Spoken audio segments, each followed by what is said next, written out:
the monarchy, or do you overturn it and become a republic? And the two men that epitomized the 2 points of view was, of course, Edmund Burke on the right side, and this side, the conservative side, and Thomas Paine on the Republican side. Anyway, the result of that little eruption of efforts for independence was pretty well total defeat for the idea of a separate Ireland, because not only did they defeat the Republicans in the field and kill most of them, they actually abolished the Parliament as well. So it's not like they said, well, okay, next time, go into your House of Representatives and discuss it and like gentlemen, and they didn't do that. They just destroyed the House the House, and they rolled it entirely into the House of Commons. So whereas before there was 100 and something odd representatives, there was now 30 or something like that for the entire country, and they had no say whatsoever. They were just powerless as part of the large welter of British politics. So they had no power. And part of that, well, the country was, I've forgotten exactly what but it must have been close to 90%, certainly in the 80% Catholic. It's always been at least 70-odd%, the country as a whole. There was a large concentration of Protestants in the north, still is, around the Belfast area, but the country as a whole was at least 3/4 Catholic, but Catholics couldn't be represented in Parliament. So wherever you lived, you had to have a Protestant member of Parliament. So therefore, not only was the representation greatly diminished, but also it was skewed very, very much on the side of Protestants, which means landowners and property owners. So the religion was less important than what that represented. It's kind of like being white. It's not so much that the white, it's not that it represents it. Power, you have education, you have whatever. So the 1800s dragged on, and the first tentative move towards independence was by Daniel O'Connell for Catholic emancipation, which seems like a very limited goal, but yet that's what it was. And they succeeded to a point, exceeded to the point anyway where their leader, Daniel O'Connell, was allowed into Parliament. And he was the first Catholic in modern times, when I say modern times, as opposed to medieval times back in the 1400s or whatever, before the Revolution, before the Reformation, to sit in the English Parliament.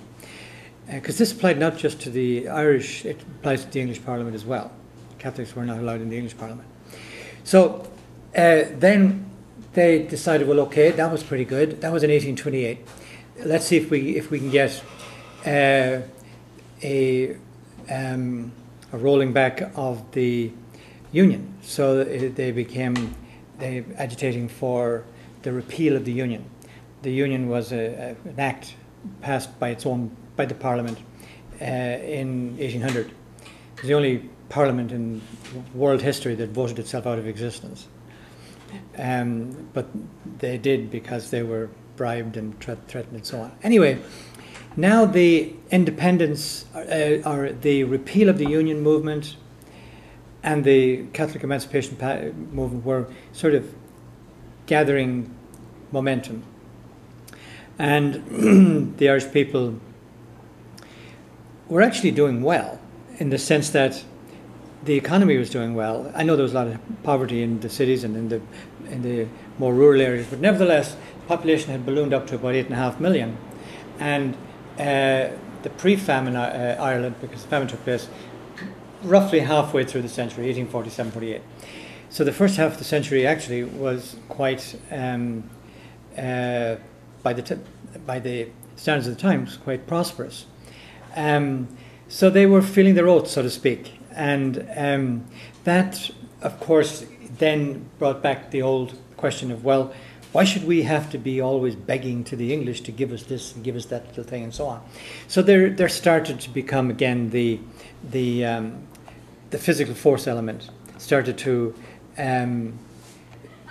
appear in the repeal movement, the Daniel O'Connell appeal movement, and famously started by a man who eventually ended up here in the United States, Thomas Maher of the sword. He made a great sword speech where he said, "This is the only way we're ever going to get anything." You know, he was instinctively a warrior, you know, type of guy. He was the Colonel General, whatever, of the Fighting Irish 69th. Was it the 68th or 69th? Pardon? 69th? Yeah, Fighting 69th. Yeah, he pretty well mustered that whole thing. And he eventually became governor, at least nominally anyway, of Montana, and died in mysterious circumstances on the Mississippi up there. More than likely killed by British agents, as they usually are. That's usually what happens to them. That's a side part of the story. But what then emerged was what's known as the Young Irelanders. So if the Young Irish girls were here, they would know the United Irishmen and they would know the Young Irelanders. And the ones I'm going to go on just to give you a little bit is the Fenians, Sinn Féin and the IRA. Those are kind of the where we're going with this, and I will bring you right up to date, I hope, if you can move me along, because that's what I want to do. I want to sort of talk about how this dichotomy, if you like, of Irish thinking and how the independence movement was always split into those two. It gets a little more interesting towards the end of the 1800s, and as it got into the early 1900s and then actual freedom and so on. So the most, or at least the first free state. But as I said, I'm going to follow with the theme of this divisive idea of how to go about it. So the Young Irelanders were not very successful, I'm afraid. But as Pádraig Pearse said in 1916 later on, they all did each generation asserted their rights in arms. And that's, he actually used that as a legitimizer, if you like, for the fact that Ireland was in fact an independent nation, that every generation rose, even if it were only a small minority of them, they all asserted that right in arms. So that gives you a little clue of how the thinking that goes into the physical force element of it. Even if you don't succeed, you have the obligation to do it in your lifetime, was something that had survived throughout the ages. Anyway, so that's an interesting concept, isn't it? That you actually have a sort of moral right to yourself to fight back. Because if you concede your freedom or your lack of freedom, you've forfeited it. And that has kept many prisoners alive, many people who have been deprived of their freedom, either individually or as a nation or a group or a tribe or whatever. So it has all of these interesting little nuances. Now, the Young Irelanders mostly were rounded up, and they were at that time favourite destination was Van Diemen's Land or Botany Bay. So they were sent off down to Perth or Australia to the colonies down there, and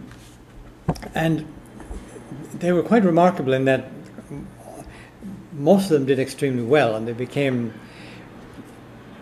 one of them became a governor of one of the Australian states. In America, they also became judges and newspaper editors and so on. Those few that when they escaped out of Australia.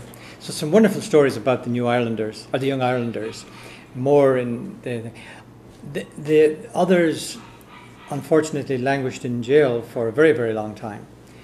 So the latter half of the 1800s saw quite a few